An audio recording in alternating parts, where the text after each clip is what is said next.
Hadirin sekalian yang saya muliakan, yang saya hormati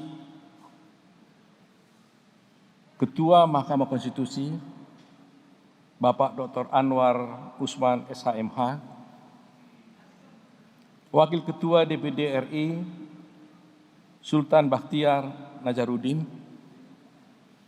Sekretaris Jenderal LPSK, Bapak Dr. Insinyur Nur Sidarta MBA, Anggota Komisi Yudisial, Bapak Profesor Amjulian Rifai SH LLM PhD, Hakim Tinggi PT DKI, Bapak Dr. Yahya Samsudin SH MH, Ketua Pengadilan Negeri Jakarta Barat, Bapak Dr. Sahlan, Ketua IPAT, dan juga Sekretaris dan Bendahara IPAT yang saya hormati. Khususnya teman-teman, rekan-rekan advokat, pengurus Dewan Pimpinan Nasional Perhimpunan Advokat Indonesia, termasuk semua koordinator wilayah yang datang dari seluruh Indonesia, dan seluruh pengurus DPN yang saya cintai. Malam ini adalah malam yang sangat berbahagia buat kita. Meskipun rekan-rekan telah melalui masa yang sulit hari ini, capek mungkin, karena acara kita dimulai jam 7 pagi, dimulai dengan dilakukan tes genus COVID dulu tadi pagi, dan akhirnya kita selesai rapat kerja sampai 5.30, dan teman-teman belum pulang ke rumah, belum pernah pulang ke hotel, lanjut ke acara ini. Terus terang saya angkat topi dan saya ucapkan terima kasih atas kesetiaannya untuk bisa tetap hadir dalam acara ini, mendukung acara ini.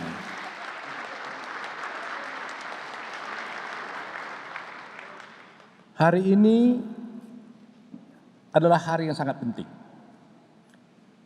Pertama, acara kita adalah seperti yang disampaikan oleh Ketua Panitia tadi. Pertama, kita mau melakukan peluncuran tentang toga yang baru. Setelah dilalui dengan adanya sayembara toga, diikuti oleh 149 peserta desainer, dan akhirnya dipilih ada 4 pemenang, dan 1 hasil karya pemenang tersebut akan kita gunakan sebagai toga resmi yang akan digunakan oleh seluruh advokat di Indonesia ini. Tentunya Ibu Bapak sekalian akan bertanya pada kami, kenapa toga harus dirubah? Toga yang ada selama ini, kalau kita melihat secara tampilannya, tidak bisa kita bedakan mana toga jaksa, mana toga advokat. Sehingga kalau 2 orang berdiri memakai toga, 1 jaksa dan 1 advokat, kita tidak tahu yang mana advokatnya, yang mana jaksanya. Itu dari segi tampilan. Tetapi yang paling penting buat Pradi adalah ada 1 hal yang sangat mendasar sekali, di mana selama ini kita melihat perkembangan advokat Indonesia sekarang sudah jauh berbeda dengan bagaimana cita-cita luhur dari advokat yang dicita-citakan oleh negara ini dan juga diciptakan oleh rakyat Indonesia jauh sebelum kita merdeka. Zaman dahulu kita tahu para preator-preator di zaman Romawi mendirikan Republik Romawi, yaitu menjelma menjadi para advokat-advokat sekarang. Para preator tersebut kemudian berjuang sehingga mendapatkan suatu predikat sebagai profesi yang officium nobile, profesi yang primus inter pares, dan disebut sebagai the guardian of constitution. Saya menyadari betul sekarang sudah ada Mahkamah Konstitusi, yang mulia Bapak Ketua ada di sini, adalah juga merupakan sebagai the guardian of constitution, yaitu pengawal konstitusi.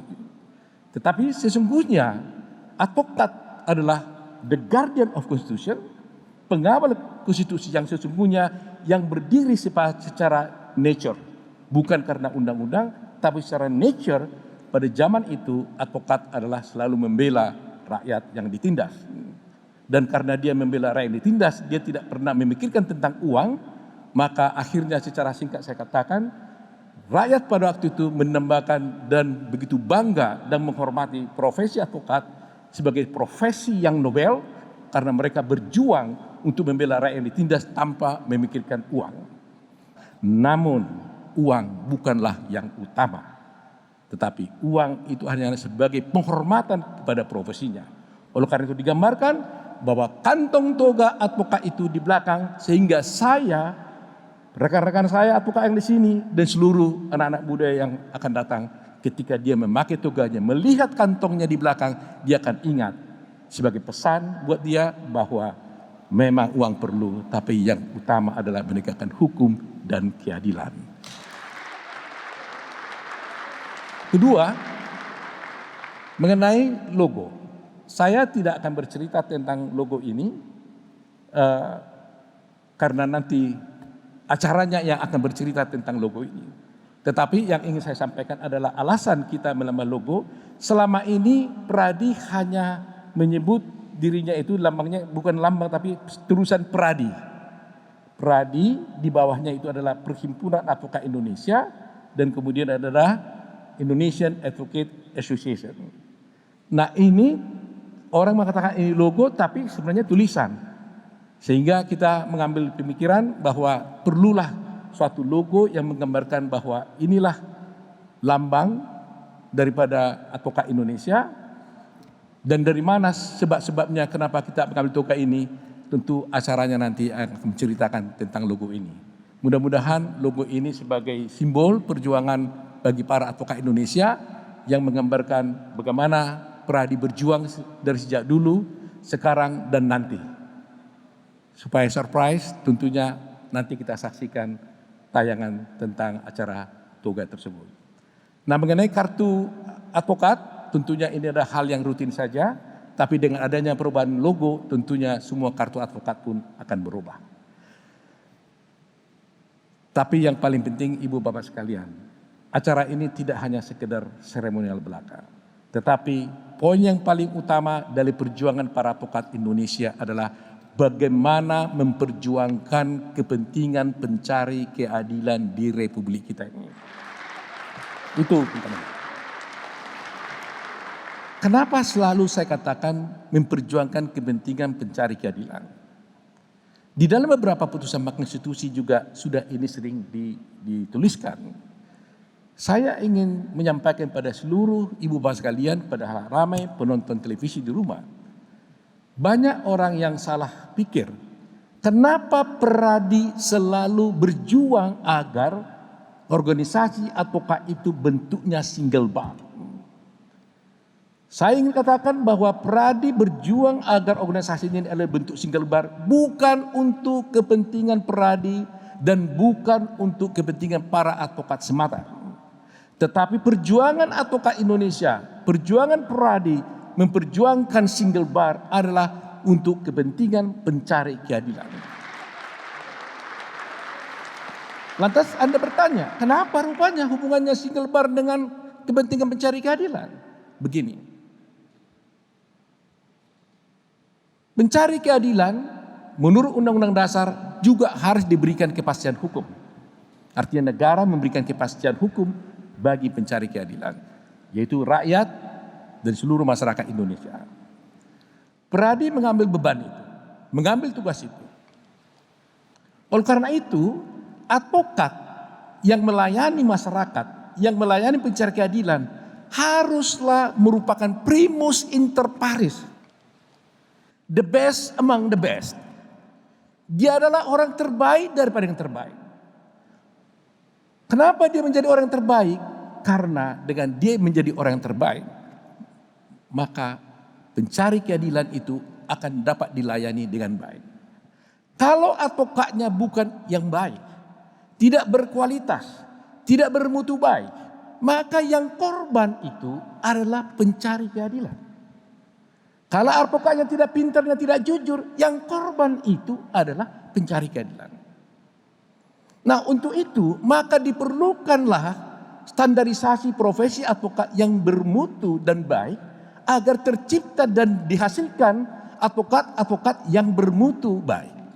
Untuk bisa mencapai itu, maka diperlukan suatu organisasi yang sifatnya tunggal. Tunggal maksudnya bukan wadahnya, tapi kewenangannya yang tunggal untuk mengatur segala suatu hal mengenai advokat, termasuk mengenai standarisasi profesi advokat. Sehingga apabila ada suatu organisasi advokat yang mempunyai kewenangan menetapkan standarisasi advokat yang baik ini, maka otomatis advokatnya berkualitas, dan otomatis kalau advokatnya berkualitas, maka rakyat pencari keadilan pun menjadi terlindungi oleh advokat itu sendiri. Kalau kita memilih prinsip daripada multibar, maka itu sama dengan kita menafikan kepentingan pencari keadilan. Kenapa?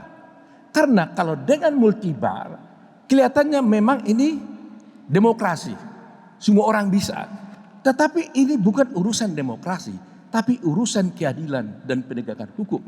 Karena kalau sampai banyak organisasi advokat yang berdiri mempunyai kewenangan yang sama mengatur advokat, bisa dibayangkan akan ada standarisasi advokat yang tidak seragam. Yang satu mengatakan nilai 3 bisa lulus, yang satu mengatakan nilai 5 lulus, yang satu mengatakan tidak perlu ujian bisa jadi lulus jadi advokat. Akibatnya apa? Akan timbul tercipta advokat-advokat yang tidak bermutu dan berkualitas, yang potensinya akan merugikan pencari keadilan. Itu yang pertama. Yang kedua, dari segi pengawasan. Advokat dan siapapun dia, baik hakim, polisi, jaksa, PKPK, advokat juga harus ada pengawasan. Kalau tidak, dia akan semena-mena dan sesuka-sukanya. Oleh karena itu, apabila sistemnya adalah multibar, maka akan ada pengawasan yang bermacam-macam. Dipecat di satu organisasi, pindah ke tempat lain. Dipecat di organisasi ini, pindah ke tempat lain. Dipecat di sini, pindah ke tempat lain. Sehingga siapa yang korban? Pencari keadilan.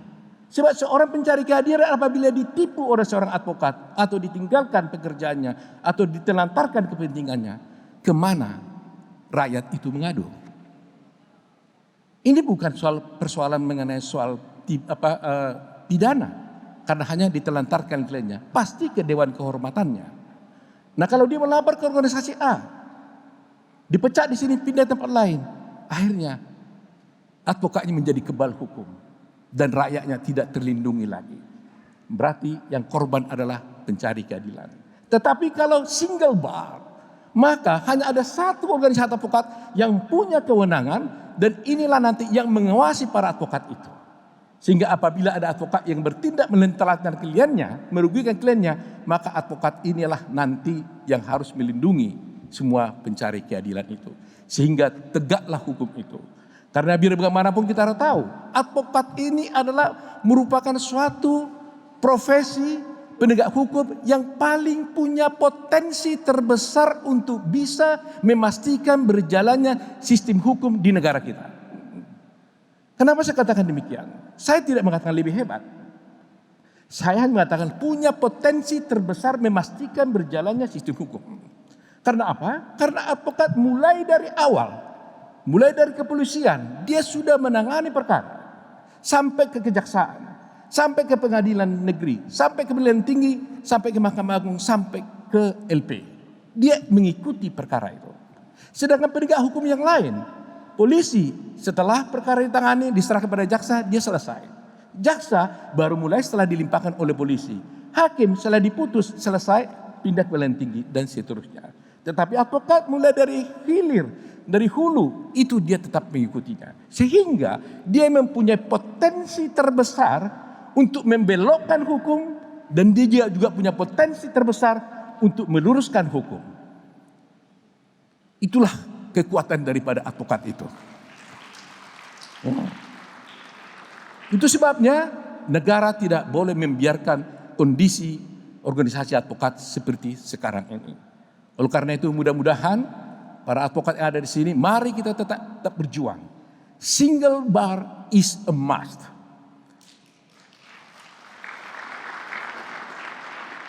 Hampir seluruh dunia organisasi advokatnya itu mengikuti dan memakai sistem single bar. Hanya segelintir saja yang menggunakan multibar, itu pun karena sistem hukumnya berbeda. Jadi oleh karena itu, kalau kita dengar kemarin ada berita-berita di DPR berbicara tentang multibar dan multibar, saya maklum, mungkin mereka belum mendapatkan roh daripada apa yang dimaksud dengan single bar, roh yang dimaksud dengan multibar, sehingga mereka hanya melihat dari segi politisnya saja. Mudah-mudahan di kemudian hari kita bisa berjuang bersama-sama, dan mulai acara ini adalah tonggak daripada perjuangan kita, karena logo yang kita ciptakan ini menggambarkan perjuangan kita tentang single bar. Demikian sambutan saya, Ibu Bapak sekalian.